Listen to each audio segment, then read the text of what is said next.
The sound of Emily Carter's scream echoed through the marble hallway as Rick Torino's 300-pound bulldog, Brutus, lunged forward with the force of a freight train. What happened next would change everything Rick thought he knew about power, control, and the one person who could tame what nobody else dared to touch.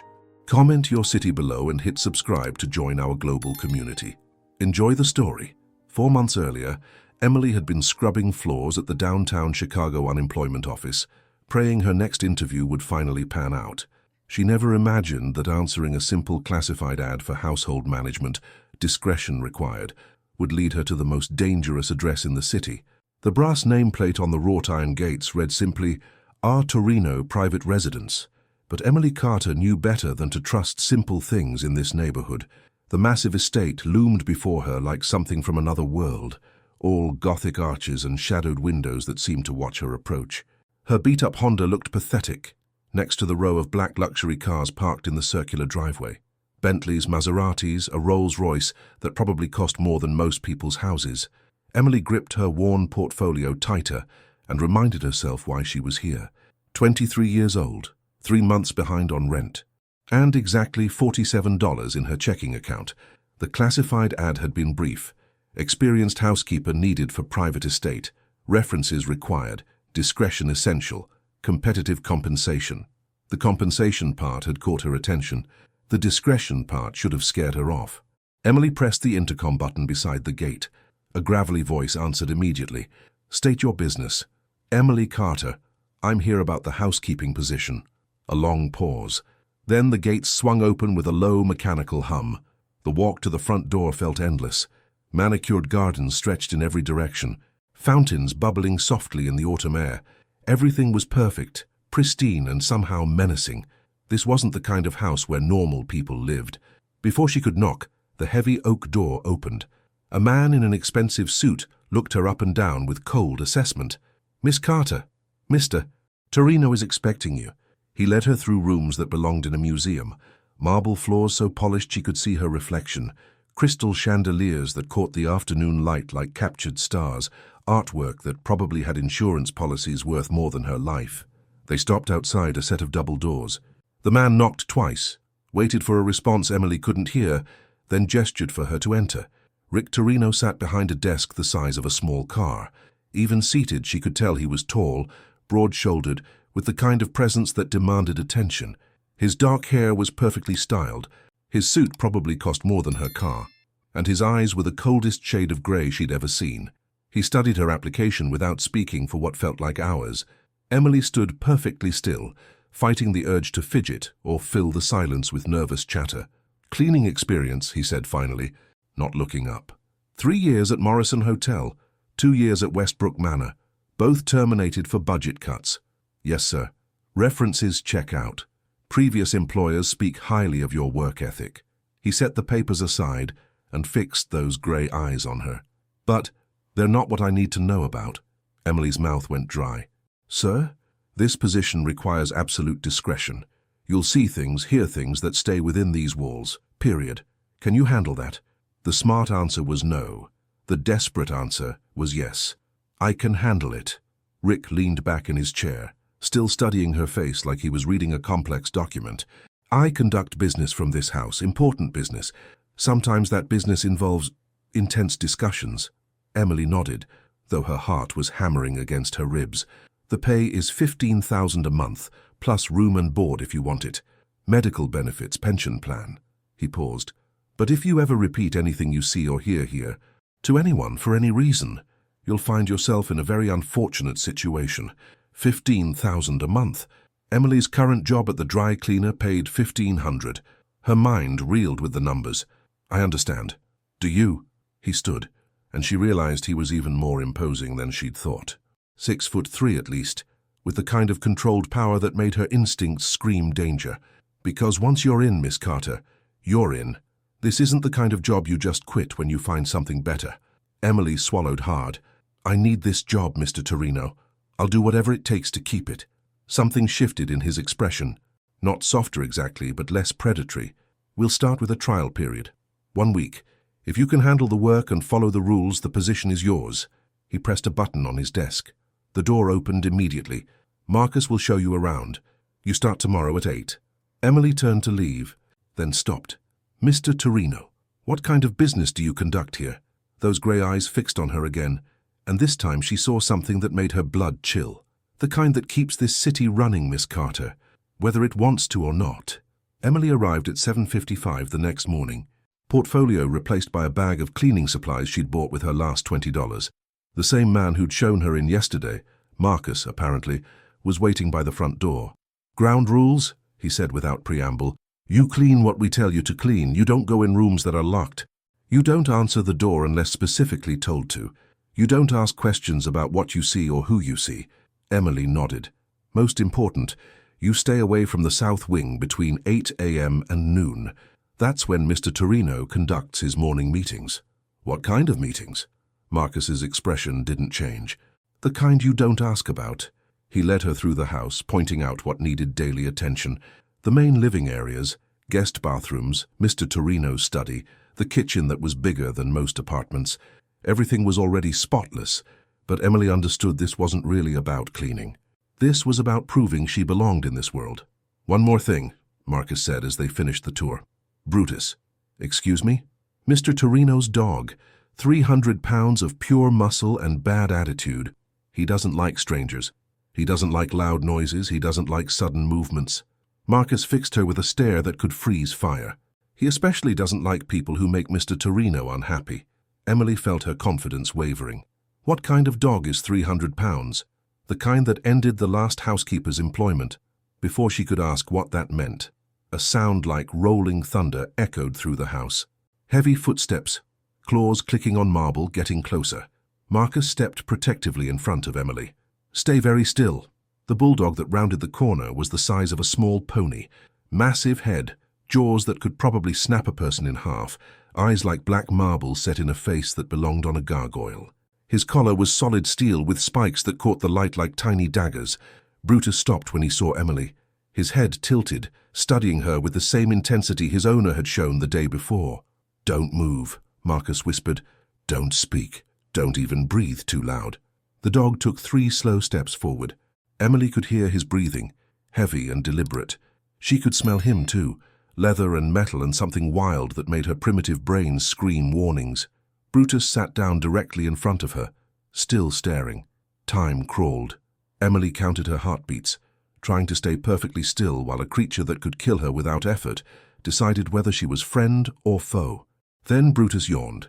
It was such an unexpectedly normal thing that Emily almost smiled. Almost. "Well," Marcus said, sounding genuinely surprised. "That's interesting. Is that good or bad?" "With Brutus, there's no good or bad. There's only alive or dead." The dog stood, took one last look at Emily, then wandered off toward the kitchen like nothing had happened. Marcus shook his head. 20 people have applied for this job in the last 6 months. Brutus has decided he doesn't like any of them within 30 seconds. What happens when he doesn't like someone? Let's just say we went through a lot of housekeepers last year.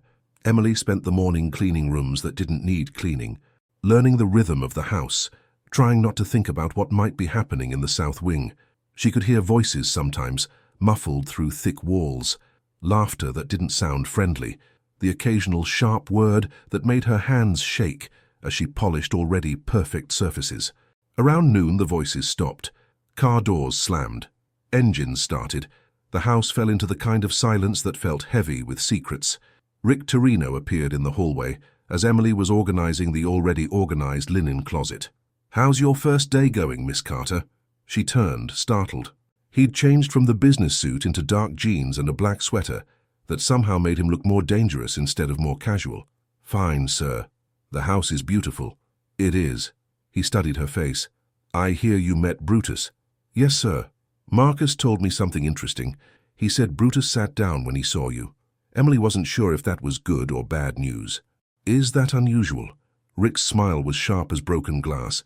"Miss Carter, in the 5 years I've owned Brutus, he has never sat down for a stranger. Ever." "Oh, the last person who tried to work here?" "Brutus chased them out of the house in under 2 minutes. The person before that lasted 30 seconds. He stepped closer, and Emily caught a hint of expensive cologne mixed with something darker. "You've been here 4 hours, and he's completely ignored you." Emily didn't know what to say to that. It makes me curious about you, Miss Carter. What kind of person does a killer recognize as safe? The question hung in the air like smoke. Emily realized this was some kind of test, though she didn't understand what the right answer might be. I don't know, sir. I've always been good with animals. Rick laughed, and the sound sent chills down her spine. Brutus isn't an animal, Miss Carter. He's a weapon. By her third day, Emily had developed a routine. Arrive early, stay invisible, clean things that were already clean, and try not to think too hard about the conversations she overheard or the people she glimpsed through windows. The south wing remained off-limits during morning hours, but she'd learned the pattern of Rick's business. Sleek cars arrived between 8 and 8:30. Meetings lasted until noon, sometimes longer. The men who attended wore expensive suits and had the kind of faces that belonged in crime documentaries. Emily told herself she was just the housekeeper. What they discussed wasn't her concern. But then she found the blood. It was Tuesday morning just after 7. Rick's guests hadn't arrived yet, so Emily decided to tackle the south wing early. She was dusting the hallway tables when she noticed dark stains on the marble floor near Rick's office door. Fresh stains, still damp. Emily's hands trembled as she knelt to examine them closer. Definitely blood. Quite a bit of it, leading from the office door toward what looked like a service entrance she'd never noticed before. Her rational mind told her to walk away, clean something else, pretend she never saw anything. Her curiosity was stronger than her common sense. Emily followed the trail to the service door, which opened onto a small loading area behind the house. A black van was parked there, its rear doors open. 2 men in work clothes were loading something heavy into the back, something wrapped in plastic, something that was roughly the size and shape of a human body. Emily ducked back inside before they could see her. Her heart hammering so hard she was sure everyone in the house could hear it. She pressed her back against the door and tried to process what she'd just witnessed. This was exactly the kind of thing Marcus had told her not to see. Miss Carter. Emily spun around to find Rick standing at the end of the hallway. Still in his expensive suit, but now there were dark stains on his shirt cuffs that matched the ones on the floor. He looked from her face to the service door to the blood trail, and his expression became unreadable. You're early today. I wanted to get an early start on the south wing. Her voice sounded steady, which was a miracle. I see. He walked toward her slowly, each step deliberate. And what exactly did you get started on? Emily gestured toward the cleaning supplies in her hands. The hallway tables. They collect dust. Rick stopped directly in front of her, close enough that she could see the flecks of gold in his gray eyes, close enough to smell leather and cologne, and something metallic that made her stomach clench. That's very thorough of you. His voice was conversational, almost friendly, though I have to wonder what else you might have noticed while being so thorough. This was it. The moment Marcus had warned her about. Say the wrong thing and join whatever was wrapped in plastic in that van. I noticed the floor needs mopping, Emily said carefully. Some kind of spill near your office door. Rick's smile was razor sharp. A spill. Yes, that's exactly what it was. He reached past her to open the service door. The van was gone, but Emily could hear him breathing, could feel the tension radiating from his body. Miss Carter, do you remember our conversation about discretion? Yes, sir. Good, because what you saw this morning, the spill, the van, anything else that might have caught your attention, that stays between us. Emily nodded. I'm going to be very clear with you. His voice dropped to barely above a whisper. I like you. You're good at your job, you follow instructions, and Brutus approves of you. That's worth more than you know. He paused, letting that sink in. But if I ever find out that you've spoken to anyone about what happens in this house, police, family, friends, a confessor, anyone, I will be very disappointed. Emily's mouth was dessert dry. I understand. I hope you do, because disappointed people in my line of work tend to have unfortunate accidents. The threat hung between them like a loaded gun. Now, Rick said, his tone shifting back to normal as if they'd been discussing the weather, why don't you start with the main living room today? I'm expecting some important guests this afternoon, and I want everything perfect. Emily nodded and escaped down the hallway, her legs shaky but functional. She made it to the supply closet before the full impact hit her. She was working for someone who made people disappear. And somehow that person trusted her enough to let her live with that knowledge. The question that terrified her most wasn't what Rick Torino was capable of doing. It was why he'd chosen to trust her instead of silencing her. The afternoon meeting was different from the others.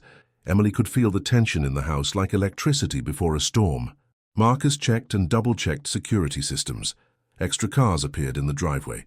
Men in dark suits took positions around the property with the kind of awareness that suggested military training. Emily stayed far from the south wing, focusing on the guest bedrooms in the north side of the house. But even from there, she could hear raised voices, the sharp crack of something breaking, and once a sound that might have been a gunshot, but could have been a door slamming. She was changing sheets when Brutus appeared in the doorway. The massive dog stood there for a moment, studying her with those unreadable black eyes. Then he walked into the room and lay down beside the bed she was working on. "Hello, Brutus," Emily said softly, not sure if talking to him was a good idea or a terrible one. His tail twitched, just once, but it might have been acknowledgement. Emily continued working, hyper-aware of the 300-pound predator lying 3 feet away. Brutus watched her every movement, but seemed content to just observe. She was tucking in the fitted sheet when the shouting from downstairs got louder. Something crashed, followed by what sounded like multiple people yelling at once. Brutus's head shot up, his entire body going rigid with alertness. More shouting. The unmistakable sound of running footsteps. Brutus stood, a low growl rumbling in his chest like distant thunder. That's when Emily heard someone screaming Rick's name. Not in anger, in fear. She moved toward the window without thinking, pulling back the curtain just enough to see the front courtyard. Men were streaming out of the house, some running toward cars, others taking defensive positions behind fountains and planters. In the middle of the chaos, Rick Torino stood perfectly still, his hands raised slightly away from his body. Facing him were 3 men Emily didn't recognize, 2 of whom had guns drawn. Emily couldn't hear what they were saying, but she could read body language. This wasn't a business meeting anymore. This was an execution. Brutus was at the window now, pressing against Emily's legs as he stared down at the scene. The growl in his chest had gotten deeper, more dangerous. "Easy, boy," Emily whispered, though she wasn't sure why she was trying to calm a dog who probably knew better than anyone how to handle this situation. Below, one of the gunmen was gesturing aggressively at Rick. Even from 2 stories up, Emily could see Rick's response, that cold, completely unafraid expression that suggested he'd been in this position before. The conversation lasted maybe 30 seconds. Then the gunman smiled and lowered his weapon. For a moment, Emily thought the crisis was over. That's when she saw the 4th man, positioned behind one of the cars, with what looked like a rifle pointed directly at Rick's back. Emily's body moved before her mind could stop it. She ran from the room, Brutus following down the stairs toward the front door. She could hear Marcus shouting somewhere behind her, but she didn't stop. She burst through the front door, just as the hidden gunman's finger tightened on the trigger. "Behind the car!" Emily screamed. Rick spun toward the sound of her voice just as the rifle fired. The bullet meant for his head took out a chunk of marble column instead. What happened next was chaos. Rick's men opened fire. The 3 gunmen in front of him dove for cover. The sniper behind the car tried to adjust his aim, and Brutus exploded past Emily like a furry missile. The massive dog hit the sniper at full speed, sending both the man and his rifle flying. Emily heard screaming, snarling, and sounds she didn't want to identify. By the time the gunfire stopped, 2 of the attackers were dead. One was zip-tied and bleeding on the ground, and the sniper was being held down by 300 pounds, a very unhappy bulldog. Rick walked over to where Emily stood frozen in the doorway. His suit was torn, there was blood on his face from flying debris, and his grey eyes were completely cold. "Miss Carter," he said conversationally, "what exactly did you think you were doing?" Emily tried to find her voice. "I saw the man with the rifle. You couldn't see him from where you were standing. So you decided to run into the middle of a firefight to warn me." When he put it like that, it sounded insane. "I didn't really think about it." Rick stared at her for a long moment. Around them, his men were cleaning up the aftermath, but Emily was only aware of those grey eyes studying her like she was a puzzle he couldn't solve. "Miss Carter," he said finally, "do you have any idea what you just did?" Emily shook her head. "You saved my life, and more importantly, you put yourself in danger to do it." He stepped closer, close enough that she could see the adrenaline still racing in his eyes. "That makes you either very brave or very stupid." "Probably both," Emily managed. Rick's smile was different this time. Not sharp or predatory, but something almost human. "I'm beginning to think there's more to you than meets the eye, Miss Carter. The police never came." Emily watched from her bedroom window as Rick's men spent the rest of the afternoon making the evidence disappear. The bodies, the blood, the bullet holes in the marble, all of it erased as if the attack had never happened. By evening, the house looked exactly as it had that morning, except everything had changed. Rick found her in the kitchen around 9 o'clock, making herself tea with hands that were still shaking slightly. She'd changed out of her blood-spattered work clothes into jeans and a sweater, but she could still smell gunpowder and fear on her skin. "How are you feeling?" he asked, settling into the chair across from her. "Like I just watched someone try to kill my boss and then ran into gunfire to stop them." Emily wrapped her hands around the warm mug. "So not great." Rick laughed, and for the first time since she'd known him, it sounded genuinely amused rather than threatening. "That's fair. Most people would have called the police." "Would the police have helped?" "No." He poured himself a cup of coffee from the pot Marcus had left warming. "The men who came here today work for someone who pays certain police departments very well to look the other way." Emily absorbed this information. "So when you said this was a dangerous job, I meant it." Rick studied her face. "Are you having second thoughts?" Emily considered the question seriously. She should be terrified. She should be packing her things and running as far from this house as possible. Instead, she felt oddly calm. "Those men would have killed you." "Yes, and they would have killed anyone else who was here to witness it." "Most likely." Emily took a sip of tea. "So really, staying to help you was probably my best chance of survival." Rick's eyebrows rose. "That's a very practical way of looking at attempted murder." "I've learned to be practical." They sat in comfortable silence for a few minutes. Outside, Emily could hear the normal sounds of the city. Traffic, sirens, people living their ordinary lives. It felt surreal after the violence of the afternoon. "I have a confession to make," Rick said eventually. Emily looked up from her tea. "When I hired you, it wasn't really about the housekeeping. I figured that out around day one. I've been watching you for 3 weeks before you ever applied for this job." Emily's blood went cold. "Watching me?" "Not stalking," Rick said quickly. "Investigating. Your background, your habits, your financial situation. I needed someone specific for this position." "Specific how?" Rick leaned forward. "I needed someone desperate enough to take the job but smart enough to survive it. Someone without family, close enough to cause problems if things went wrong. Someone young enough to adapt, but old enough to understand consequences."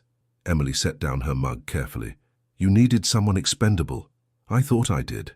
His grey eyes held hers. "I was wrong." "What changed your mind?" "You did. 3 times today." Rick counted off on his fingers. "First, you saw evidence of violence and didn't run screaming. Second, when I threatened you, you stayed calm and focused on doing your job. Third, you risked your life to save mine." Emily didn't know what to say to that. "Those aren't the actions of someone expendable, Miss Carter. Those are the actions of someone who belongs in this world. Your world is violent and illegal and dangerous." "Yes." "People disappear when they displease you." "Yes." "And you just told me you've been manipulating my life for weeks." "Also, yes." Emily stared into her tea, trying to process everything. "So why do I not feel like running away?" Rick's smile was soft, almost tender. "Because you're exactly who I thought you were. You just don't know it yet." Before Emily could ask what that meant, Brutus wandered into the kitchen. The massive dog looked from Rick to Emily, then lay down directly between their chairs with a contented sigh. "He's never done that before either," Rick observed. "What?" "Positioned himself between me and another person. Usually, he picks a side." Emily looked down at the dog who had probably saved all their lives that afternoon. "Which side is he picking?" Rick's answer made her heart skip a beat. "I think he's decided we're a pack." The implications of that statement hung in the air like a challenge. Emily realized she was at a crossroads that would determine the rest of her life. She could walk away, take the money she'd earned, find a normal job, live a safe and ordinary existence. Or she could stay in this beautiful, dangerous world with a man who made people disappear, and a dog who could kill with his teeth but who had somehow decided she belonged with them. Emily finished her tea and stood up. "I should get some sleep. Tomorrow's going to be a long day." Rick's eyes followed her to the door. "Miss Carter?" "Yes." "Welcome to the family." Emily paused, her hand on the doorframe, and realized that for the first time in years she felt like she was home, even if home was the most dangerous place she'd ever been. That's when she noticed Rick was still watching her with an expression she couldn't quite read, part gratitude, part something deeper that made her pulse quicken in a way that had nothing to do with fear. Whatever was happening between them, Emily suspected saving his life had been just the beginning. Emily woke up the next morning to find an envelope slipped under her bedroom door. Inside was a check for $50,000 and a note written in Rick's precise handwriting. Hazard pay. You've earned it. R. She stared at the check until the numbers blurred. $50,000. More money than she'd ever seen in one place. Enough to pay off her debts, get her own apartment, start over anywhere she wanted. The smart thing would be to cash it and disappear. Instead, she got dressed and went downstairs to find Rick. He was in his study, sitting behind his massive desk with the morning news playing silently on a wall-mounted television. The headlines scrolled past. Local politics, sports scores, a brief mention of a gas explosion in an industrial district that had killed 3 men. Emily recognized the neighborhood. It was where the van had been headed yesterday morning. You shouldn't have given me this, she said, holding up the check. Rick glanced up from his newspaper. You saved my life. That's worth considerably more than $50,000. That's not what I mean. Emily sat down in the chair across from his desk. You gave me enough money to leave, to start over somewhere far away from all this. I did. Why? Rick folded his newspaper carefully and gave her his full attention. Because I wanted to see what you'd choose. Emily set the check on his desk. I choose to stay. Something shifted in Rick's expression. Why? Emily had been asking herself the same question all night. Because yesterday, when I saw that rifle pointed at you, I didn't think about the job or the money or the danger. I just thought that someone was trying to hurt you, and I couldn't let that happen. Rick stood and walked around the desk to lean against the front edge. Close enough that Emily had to tilt her head back to look at him. That's a dangerous way to feel about someone like me, Emily. The way he said her name made something flutter in her chest. Not Miss Carter anymore. Emily. I'm starting to think danger is relative. Rick's smile was soft and predatory at the same time. Is it? Yesterday I watched you handle 3 armed men like it was a minor inconvenience. Then you made the whole thing disappear like it never happened. Today I read in the news about a gas explosion that probably wasn't an accident. Emily met his eyes steadily. But you haven't hurt me. You could have. Multiple times, but you haven't. What makes you think I won't? Brutus. Rick's eyebrows rose. My dog. Your dog chose me. And from what I've observed, Brutus has excellent judgment about who deserves protection and who deserves... Emily gestured vaguely toward the television. Rick laughed, and the sound was warm rather than cold for the first time since she'd known him. You're using my own weapon as a character reference. Is it working? Rick studied her face for a long moment. Emily, there are things about my world you don't understand yet. Things that might change how you feel about staying here. Then help me understand. Rick was quiet for so long, Emily thought he might not answer. When he finally spoke, his voice was softer than she'd ever heard it. My family has controlled organized crime in Chicago for 4 generations. We're not just criminals, Emily. We're an institution. Banks, politicians, police departments. They all depend on us to keep certain aspects of this city functioning smoothly. Emily absorbed this. And the people who tried to kill you yesterday. Competitors who thought removing me would give them access to our territories. Rick's expression hardened. They were wrong. What happened to them? The 2 who died in the firefight are already buried. The one who survived is providing information about who sent them. Rick's smile was sharp as glass. After that, he'll join his friends. Emily should have been horrified. Instead, she found herself thinking practically. What about their families? Won't they retaliate? Not if they're smart. But some people aren't smart. Meaning? Meaning this isn't over. The men yesterday were foot soldiers. Someone with real power sent them, and when they don't return, that someone will send others. Emily felt a chill that had nothing to do with the temperature. How many others? As many as it takes. Rick reached out and touched her cheek gently, the gesture so tender it made her breath catch. This is why I gave you the check, Emily. I'm not asking you to stay in a safe situation. I'm asking you to stay in an active war zone. Emily leaned into his touch before she could stop herself. What if I want to stay anyway? Rick's thumb traced along her cheekbone. Then I'll do everything in my power to keep you alive. And if you can't? His grey eyes went dark. Then I'll make sure whoever hurts you regrets it for the rest of their very short life. The promise was violent and tender at the same time, and it made Emily's pulse quicken in ways that probably said terrible things about her psychological health. Rick? Yes? I need you to know something. I'm not staying because I'm naive about what you do or because I don't understand the danger. Emily took a deep breath. I'm staying because for the first time in my life, I feel like I belong somewhere. Rick's hand stilled against her face. Emily, and I'm staying because when I look at you, I don't see a monster. I see someone who takes care of the people he loves, even when it means doing terrible things. You don't love me, Rick said quietly. You don't know me well enough to love me. Emily smiled. Then I guess I better learn. Rick's kiss was gentle at first, questioning. When Emily kissed him back, it became something hungrier, more desperate, like they were both drowning and the only air was what they could steal from each other's lungs. When they finally broke apart, Emily was breathing hard, and Rick's usually perfect hair was messed from her fingers. Emily, he said against her forehead, if you stay, everything changes. I know. You'll be a target. Anyone who wants to hurt me will see you as leverage. I know. I'll have to teach you to defend yourself, to shoot, to fight, to kill if necessary. Emily's stomach clenched, but she didn't pull away. I know. Rick pulled back to look at her. And you're still choosing this? I'm choosing you. Rick's smile was blinding. Then welcome to the family, Emily Carter. All of it. The lessons started immediately. Emily's mornings were no longer spent cleaning house. Instead, she found herself in the basement of Rick's estate, which had been converted into something that looked like a cross between a gym and a military training facility. Self-defense first, Rick explained, wrapping her hands with tape and gauze. Basic martial arts, situational awareness, how to escape from restraints. How to escape from restraints. Rick's expression was grim.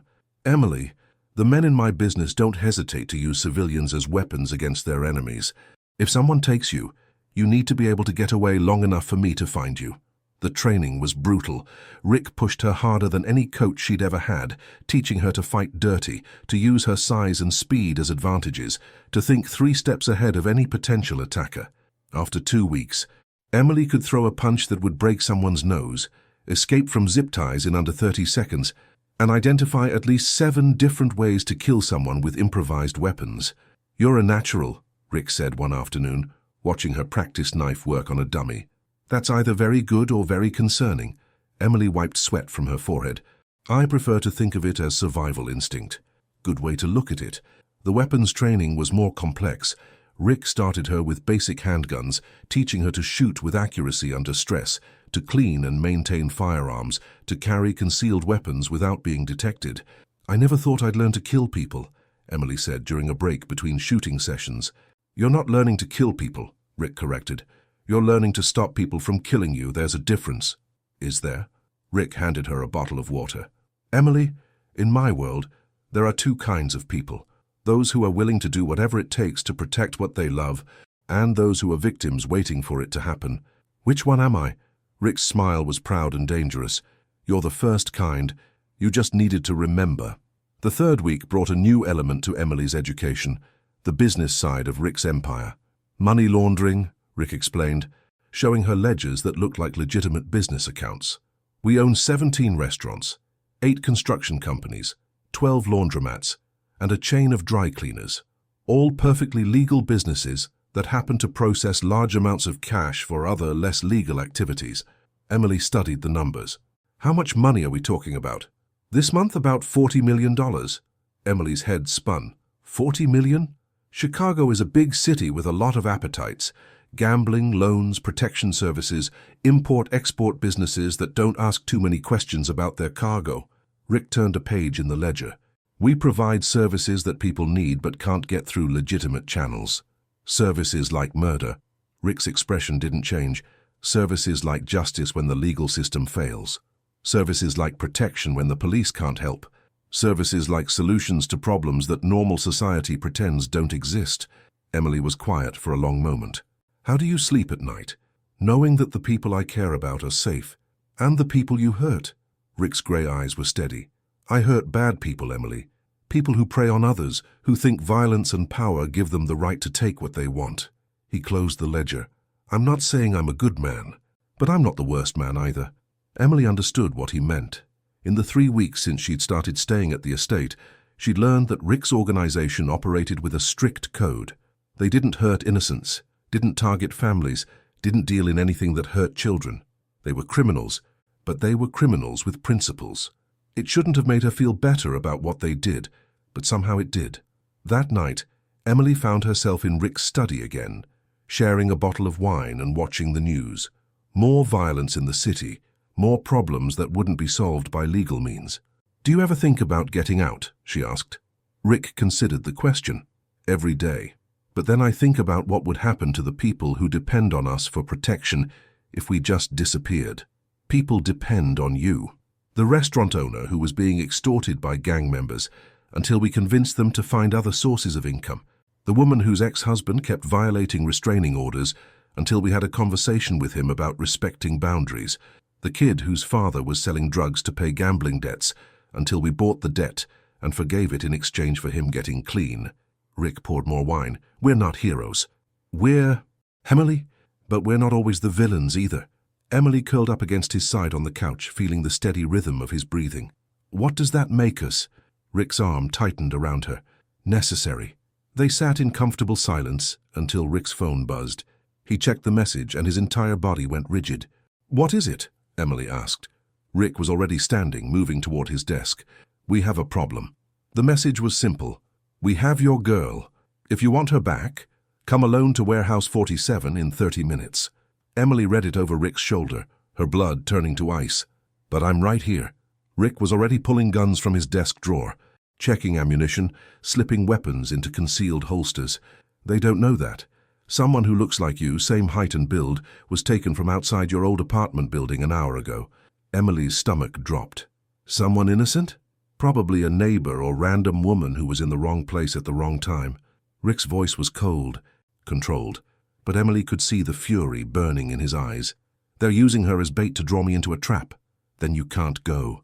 Rick looked at her like she'd suggested he stop breathing. "Emily, they have an innocent woman who they think is you. If I don't show up, they'll kill her. And if you do show up, they'll kill both of you." Rick finished loading his weapons and turned to face her. "I've been in worse situations. Not alone, you haven't. I'm not taking backup into an obvious trap. If something goes wrong, I want to be there." Emily grabbed his arm. "Rick, we're in this together now. Remember, this is different. This is exactly the situation you've been training me for." Emily met his eyes steadily. "I know how to fight, how to shoot, how to think under pressure, and more importantly, I know you." Rick shook his head. "Emily, if they get their hands on you, then you'll get me back. Just like you're going to get back whoever they have now." Rick stared at her for a long moment, then pulled a gun from his collection and handed it to her. "Safety off, round in the chamber. Stay behind me, unless I tell you otherwise." Emily checked the weapon like he'd taught her. "What's the plan?" "Go in fast. Eliminate the threats, get the woman out alive." Rick's smile was sharp as a blade. "Simple and direct. What about the trap? Spring it before they expect us to. Sometimes the best way to deal with an ambush is to ambush the ambushers." They drove to the warehouse district in one of Rick's unmarked cars. Emily's heart hammering but her hands steady. The training had worked. Instead of panic, she felt cold focus, the kind of clarity that came when survival was the only option. Warehouse 47 was exactly what she'd expected. A massive industrial building surrounded by empty lots and shadows, perfect for an execution. 2 guards at the front entrance, Rick observed, passing the building without slowing. At least 3 cars parked around back, probably 8 to 10 men total. "That's not terrible odds," Rick glanced at her. "That's assuming they don't have reinforcements waiting." They parked 6 blocks away and approached on foot, staying to the shadows and moving with the kind of practiced stealth Emily was still learning. Rick led them around to the side of the building, where a series of loading docks provided cover and multiple entry points. "There," Rick whispered, pointing to a broken window about 15 feet up the sidewall. "We go in high, get a view of the interior layout before we commit." Emily looked at the window, then at Rick. "How exactly do we get up there?" Rick's smile was almost boyish. "Very carefully. Getting through the window without making noise was harder than Emily had expected, but Rick's training had included basic acrobatics, along with everything else. They dropped silently into the warehouse to find themselves on a catwalk overlooking the main floor. Below them, Emily counted 9 men. 8 were positioned around the perimeter with weapons drawn. The 9th stood in the center, next to a woman tied to a chair. Emily's blood went cold when she saw the woman's face. It wasn't a random neighbor. It was Sarah Martinez, Emily's best friend from high school. "Rick," Emily whispered, grabbing his arm. "I know her. Rick's expression went deadly. How? She's my friend. Was my friend. We lost touch when I moved to Chicago, but Emily's mind raced. They didn't grab her by accident. They know exactly who she is. Which means they know more about you than I thought. Rick's voice was flat, controlled. This isn't random retaliation. This is personal. Before Emily could ask what that meant, a voice echoed through the warehouse. Torino, I know you're here. Come down and let's have a conversation like civilized people. Rick and Emily exchanged glances. The voice was cultured, educated, with a slight accent Emily couldn't place. That's Vincent Marconi, Rick whispered. He used to work for my father. Used to, until he decided he deserved a bigger piece of the business and tried to take it by force. Rick's eyes were ice. I thought he was dead. Apparently not. Torino, the voice called again. Your lady friend here is getting very uncomfortable. Why don't you come down and we can discuss terms for her release? Rick started to move toward the ladder leading down to the main floor. Emily grabbed his arm. Wait, if he used to work for your father, he knows how you think, how you operate. Yes, so he'll be expecting you to come in with guns blazing. Rick paused. What are you suggesting? Emily smiled, and she was surprised to realize it felt just as sharp as Rick's. I'm suggesting we give him what he's not expecting, which is me. Absolutely not, Rick said immediately. Think about it, Emily whispered urgently. He grabbed Sarah because he thinks she's me. He doesn't know I'm here. If I go down there and surrender myself, he'll think he's won. And then you do what you do best while he's distracted gloating. Rick shook his head. Emily, if this goes wrong, then we improvise. But Rick, that's my friend down there. She's in this mess because of me. I'm not letting her die because I was too scared to take a risk. Rick stared at her, and Emily could see him calculating odds, weighing options. Finally, he nodded grimly. 5 minutes. If you can keep his attention for 5 minutes, I can get into position to take out his backup. What about Marconi himself? Rick's smile was cold promise. Leave him to me. Emily made her way down to the main floor, her weapon hidden but easily accessible. As she stepped into the light, the man in the center, Marconi, turned toward her with a satisfied smile. He was older than Rick, maybe 55, with silver hair and expensive clothes that couldn't hide the predatory gleam in his eyes. Miss Carter, I presume? You're even prettier than the photographs suggested. Emily kept her voice steady. Let my friend go. Your business is with Rick, not with innocent people. Marconi laughed. Innocent? My dear, there's nothing innocent about anyone connected to the Torino family. Your friend here just had the misfortune of being in the wrong place when we needed leverage. Sarah looked up at Emily with wide, terrified eyes. She'd been beaten, not badly, but enough to send a message. Emily felt rage building in her chest, cold and controlled. What do you want? Emily asked. What I've always wanted. What should have been mine 20 years ago? Marconi gestured grandly. Control of the Torino territories. Rick's father promised me a partnership, then gave everything to his son instead. So this is about revenge? This is about justice, and about taking what's mine. Emily took a step closer, noting the positions of Marconi's men. Rick was right. 9 total, all focused on her now instead of watching for threats. And killing Rick will give you that? Killing Rick will remove the last obstacle to my rightful inheritance. Marconi's smile was cold. Though I have to admit, I'm impressed by young Torino's taste in women. You're much more interesting than his usual type. What's that supposed to mean? Most of Rick's women are decorative but disposable. You, on the other hand, Marconi circled her like a predator. You have potential, intelligence, courage, loyalty, qualities that would be useful in the right hands. Emily felt sick. You're offering me a job? I'm offering you a choice. Work for me, and your friend lives. You might even find the position rewarding. And if I refuse? Marconi's expression didn't change, but something deadly flickered in his eyes. Then you both die. Rick grieves appropriately, and I kill him while he's distracted by loss. Emily pretended to consider this, buying time. Where was Rick? You really think you can just take over his organization? His people are loyal to him. His people are loyal to power and money. When Rick is dead and I control the resources, they'll adapt quickly enough. What about the other families? Won't they object to a change in leadership? Marconi waved dismissively. The other families respect strength. Once I demonstrate that I was strong enough to eliminate Rick Torino, they'll accept my authority. Emily nodded slowly. And all I have to do is betray the man I love? Love? Marconi laughed. My dear child, Men like Rick don't love. They possess, they control, they use. When you're no longer useful, he'll discard you just like all the others. You're wrong, am I? Tell me, Miss Carter, what exactly do you think you mean to him? A temporary distraction, a new toy, someone to warm his bed until he gets bored? Emily's anger flared, and she let it show. I think I mean enough that he'll kill you for touching me. Marconi's smile widened. We'll see about that. That's when the lights went out. Emergency lighting kicked in a second later, casting everything in red shadows.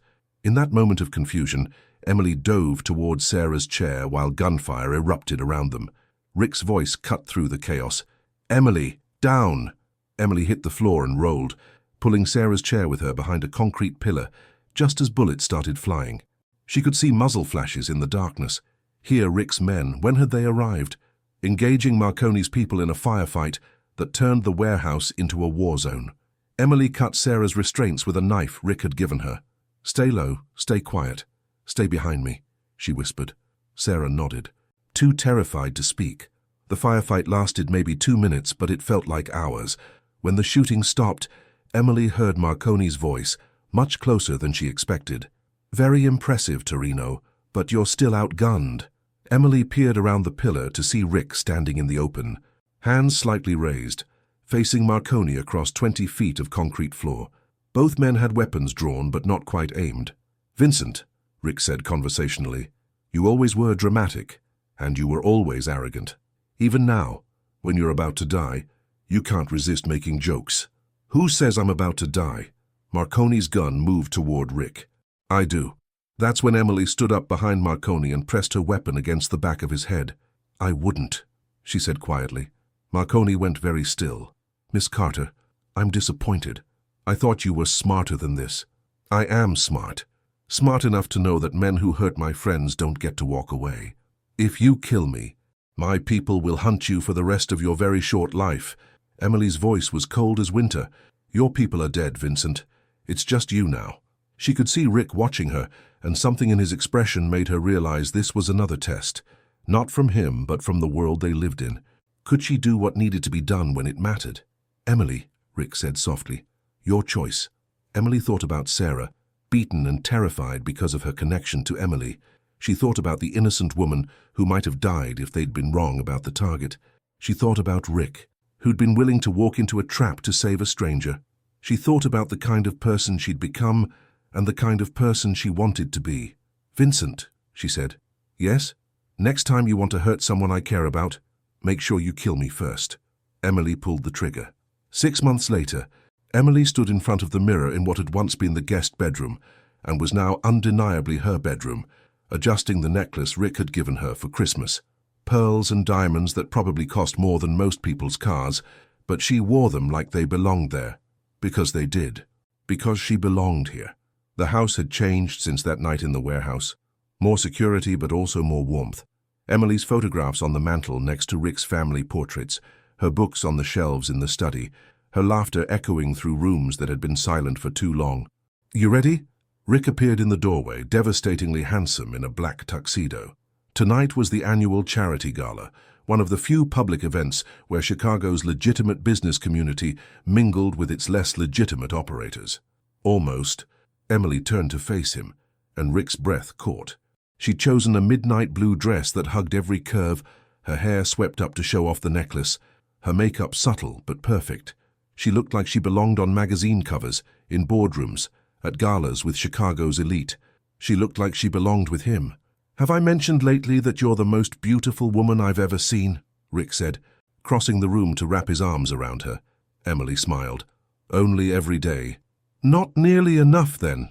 Rick kissed her softly, careful not to disturb her lipstick, and Emily marveled at how natural it felt. 6 months ago, she'd been a desperate woman cleaning houses for minimum wage. Now she was the partner of one of Chicago's most powerful men, and it felt as comfortable as breathing. Any word on the Castellano situation? Emily asked as they headed downstairs. Resolved. They've agreed to our territorial boundaries, and they're backing off the protection contracts in Little Italy. Emily nodded. She'd been the one to suggest the solution, offering the Castellanos a piece of the dock smuggling operation in exchange for staying out of the restaurant district. It had worked, proving that sometimes negotiation was more effective than violence. She'd gotten very good at finding non-violent solutions to violent problems. What about the police corruption investigation?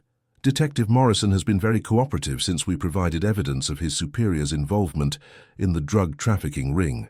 Rick's smile was satisfied. Sometimes having friends in law enforcement is useful.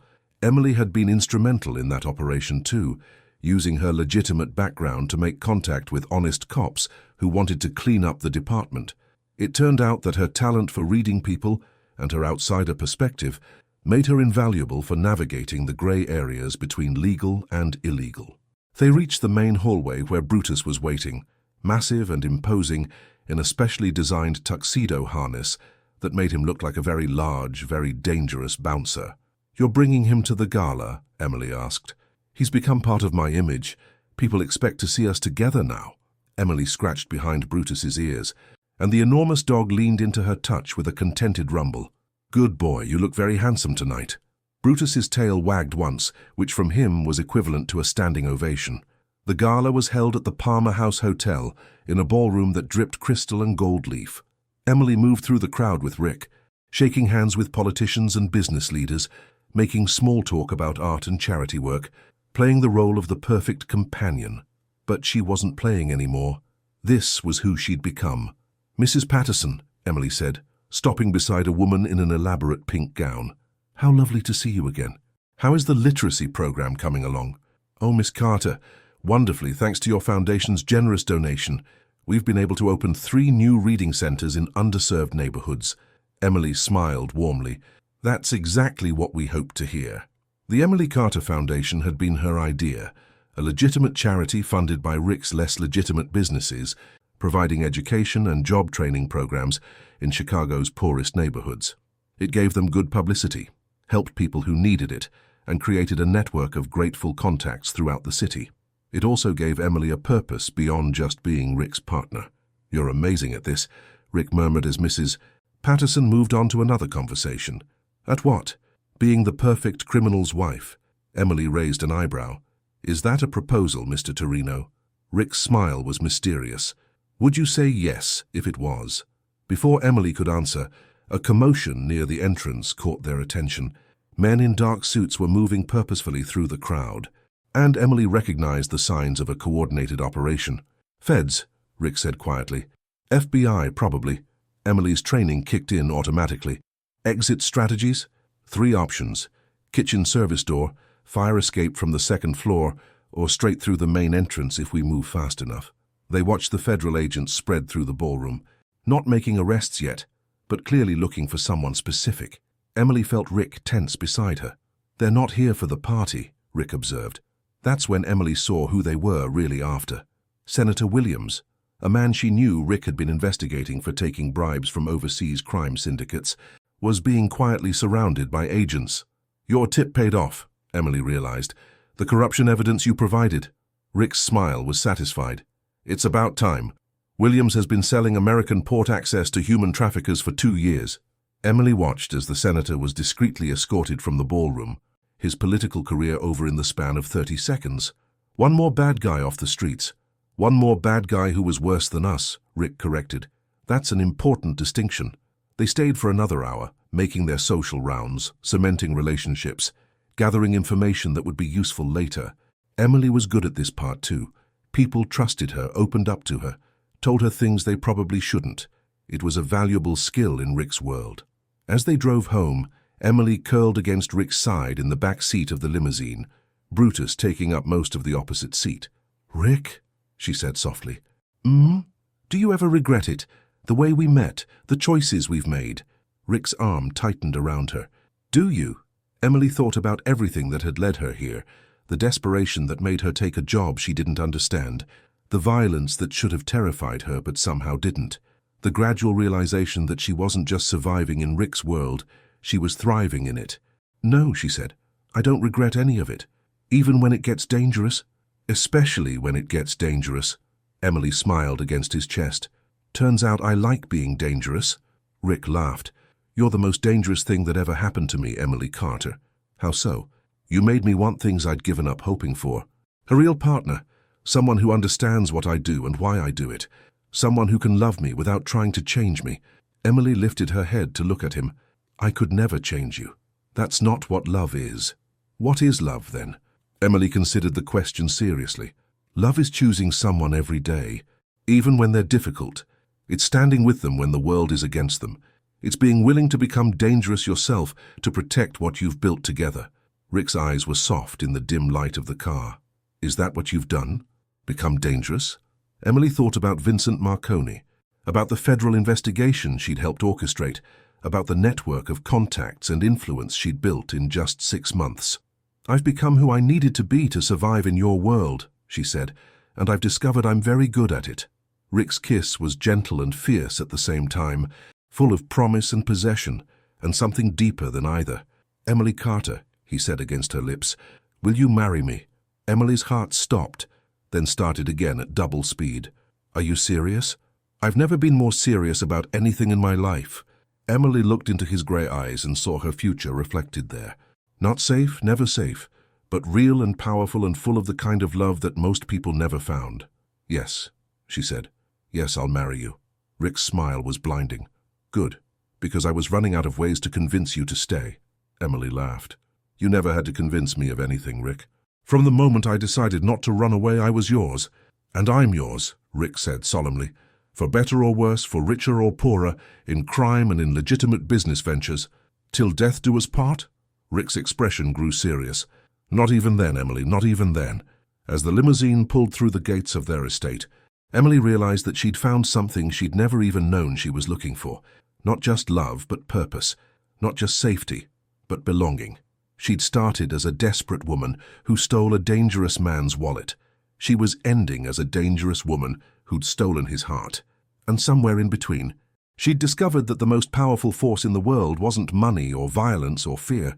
It was two people choosing each other again and again, no matter what the cost. Brutus, apparently sensing the significance of the moment, let out a satisfied woof from his side of the car. Emily laughed and scratched his massive head. You approve, boy. Brutus's tail thumped once against the leather seat. He's been planning this longer than I have, Rick admitted. I think he chose you before I did. Emily looked from Rick to Brutus and back again, at this impossible family she'd somehow become part of. Well then, she said, settling back into Rick's arms as they pulled up to the house that was now undeniably home. I guess that makes it unanimous. And for the first time in her life, Emily Carter knew exactly where she belonged.